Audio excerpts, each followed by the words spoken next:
gente! Tudo bem? Bem-vindos de volta. Hoje, para a gente conversar, eu trouxe alguns cases, né? Alguns casos que aconteceram de sucesso de UX. Na última aula, a gente falou, né, bastante sobre é, as experiências negativas, a gente se colocando em foco e errando no processo de construção de um produto ou de um serviço.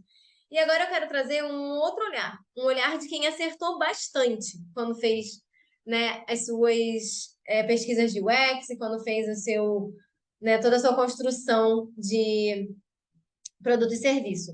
Então, eu trouxe três principais casos que são bem famosos para a gente discutir sobre três tipos de experiências que a gente pode gerar e que são marcantes positivamente. A primeira delas é a experiência que marca a vida das pessoas. Quando a gente fala de UX, a gente pode gerar experiências para as pessoas que marquem a vida delas. Eu nunca fui na Disney, mas é uma coisa que eu quero muito fazer. Porque de todos os relatos que eu já li, de todas as pessoas que eu já conversei, a ida à Disney, eu não sei se alguém aqui nessa turma já foi, é uma vivência que transforma a vida daquela pessoa.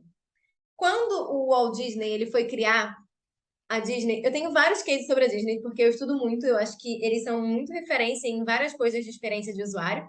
Então, eu tenho alguns casos para contar para vocês sobre a construção da Disney. Mas quando o Walt Disney, né, ele foi construir a Disney, na verdade, ele queria construir um parque de diversões. E aí, o parque de diversões antigamente, né, e a maioria dos parques eram lugares assim que não eram sobre experiência, eram sobre brinquedos. E aí o Walt Disney ele chegou para a mulher dele na época e falou que ele queria construir um parque de diversões. E a mulher dele falou: Nossa, mas por que você quer construir um parque de diversão? O parque de diversão é um lugar sujo, barulhento, desagradável, não é um lugar, né, assim, agradável. E aí ele falava que ele queria fazer um parque que fosse diferente disso, que fosse uma experiência marcante para as pessoas, que transformasse a vida daquelas pessoas, que fosse um lugar super limpo, que fosse um lugar é, com barulhos agradáveis, né? Que não fosse só aquele barulho desproporcional. E aí ele começa a construção do Walt Disney lá nos Estados Unidos.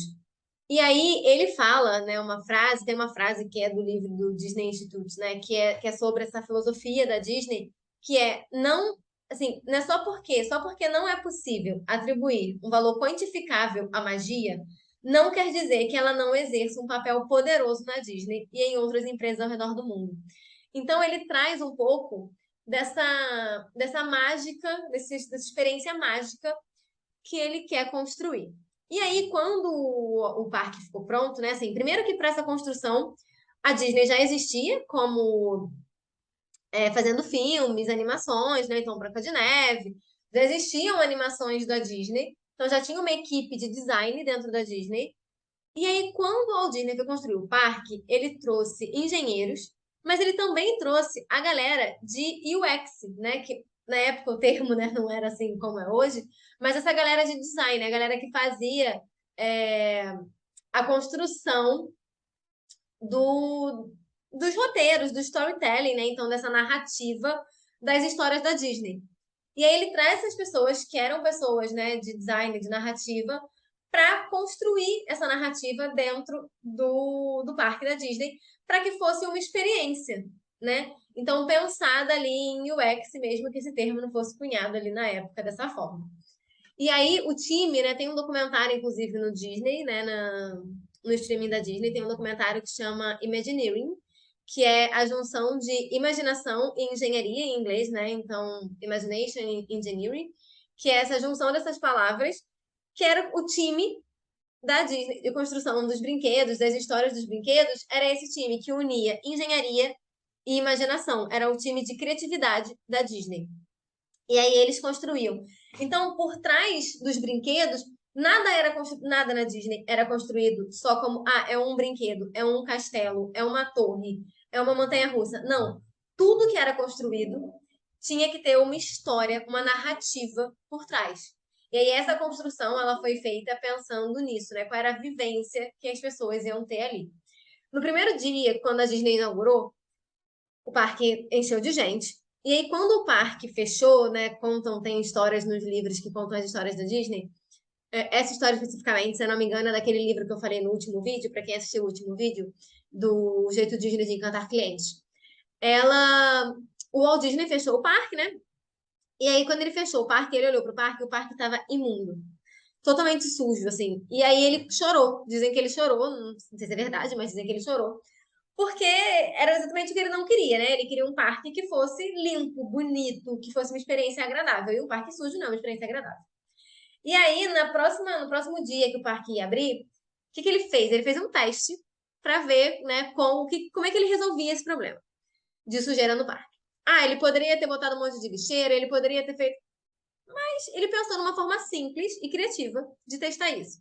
Qual foi essa forma? Todo mundo que entrava no parque ganhava uma bala. E aí, ele contou quantos passos as pessoas davam antes de jogar esse papel de bala no chão.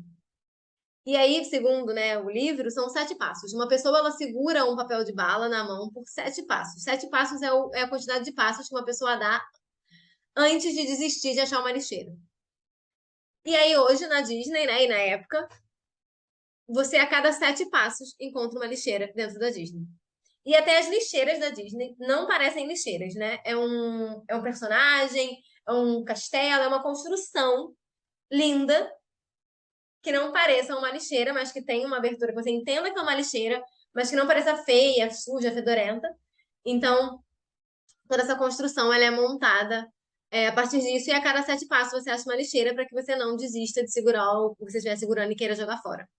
Então, essa foi uma forma que ele achou de testar para que essa experiência da limpeza, né, ela acontecesse dentro da Disney. E várias outras coisas na Disney acontecem, tá, gente? Quando a gente fala de Disney, tudo que acontece é por trás, né? Tipo, então existem por baixo da Disney, existem vários corredores que vão de lugares a lugares. Por quê? Porque ele não queria, né, que, por exemplo, tem um personagem lá, tá? O Mickey andando. E aí imagina que chegou a folga, né? Aquele momento de folga do funcionário que é o Mickey. Ele vai parar pra tomar um suco. Cara, ele vai tirar a cabeça e andar com a cabeça do Mickey aqui embaixo do braço. Imagina quão traumático isso é pra uma criança que tá vendo um Mickey sem cabeça, sabe? Tipo, então isso é pensado para que os personagens, eles existam como personagens e eles chamam a galera que, né, trabalha na Disney de elenco, né? Então que o elenco da Disney, que os personagens, eles nunca acaba essa magia, né, de personagem, nunca acaba essa magia para as pessoas que estão lá. Além disso, a galera lá na Disney tem quem trabalha, né, os personagens, o elenco, tem um dinheiro que eles podem usar para fazer ações que geram experiências positivas.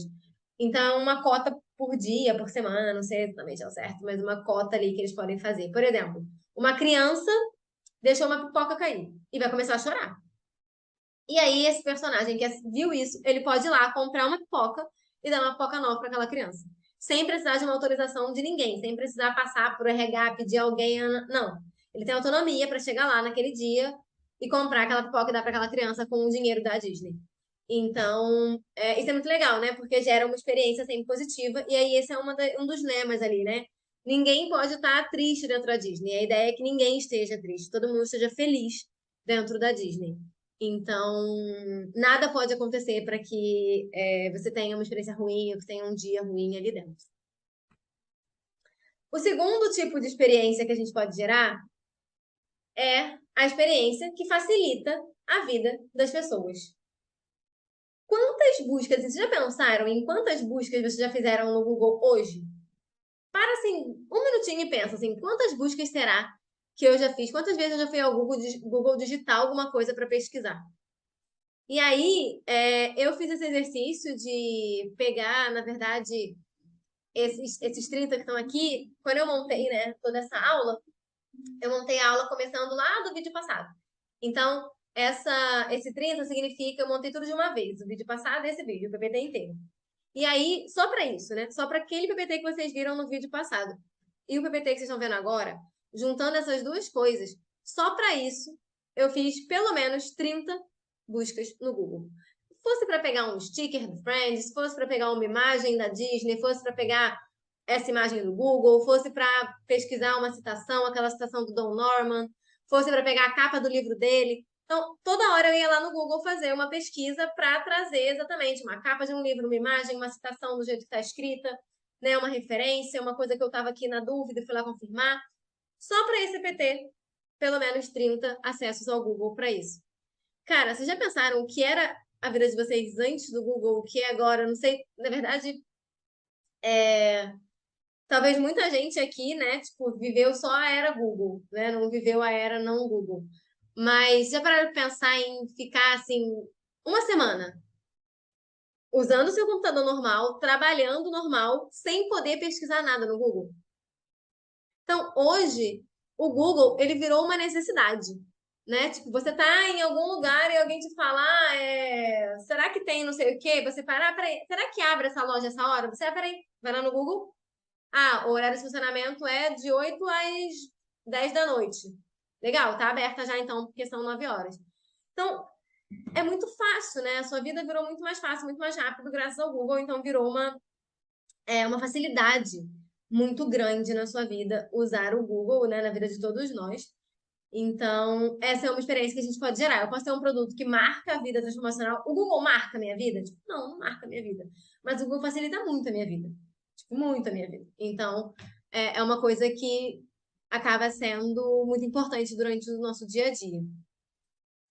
E a gente tem as experiências que entendem as necessidades das pessoas.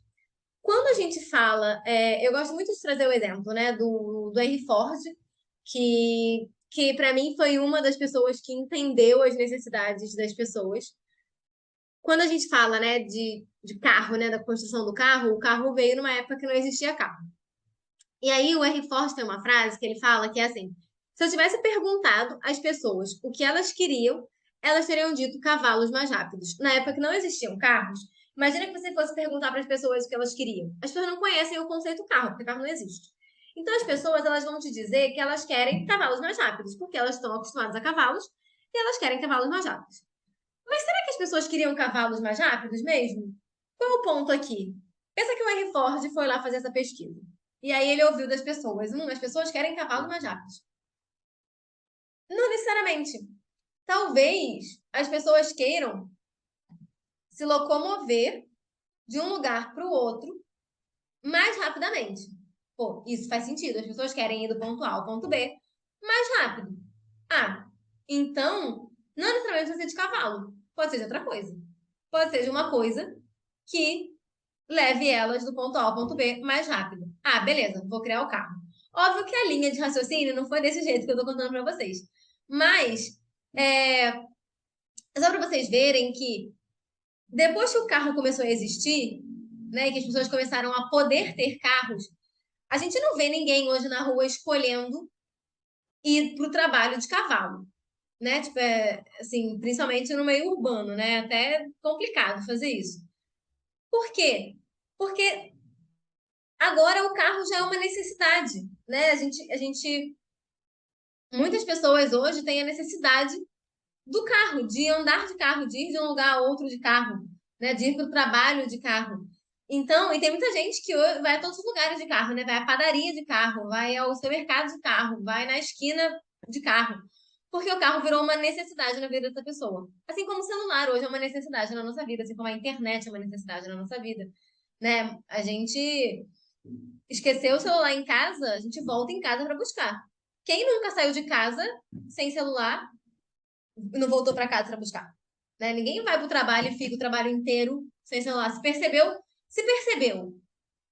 Na, na esquina, você não é aquela coisa, o celular, né? Não é aquela coisa que se você perceber que você esqueceu na esquina, você fala assim: vou ficar sem celular hoje, vou passar o dia inteiro sem celular hoje. Não, você volta correndo para sua casa e fala: caraca, ainda bem que eu lembrei aqui na esquina, né? Senão eu ia ter que voltar de uma distância maior. Porque é muito difícil a gente passar o dia sem o celular, assim como naquela época o carro foi um grande entendimento de necessidade das pessoas. Então, quando a gente fala de colocar, né, a experiência em foco, significa também a gente entender as entrelinhas dessa experiência, né? Então, aqui, repetindo, né, quando eu falo da frase, Cara, as pessoas não necessariamente queriam cavalos mais rápidos, mas elas. O que estava ali subentendido, né? O que, que era pra gente aprofundar mais nesse entendimento? Era a necessidade que as pessoas tinham de melhorar o processo de locomoção. Ah, beleza, não preciso melhorar treinando cavalos, eu posso melhorar construindo um outro meio de transporte.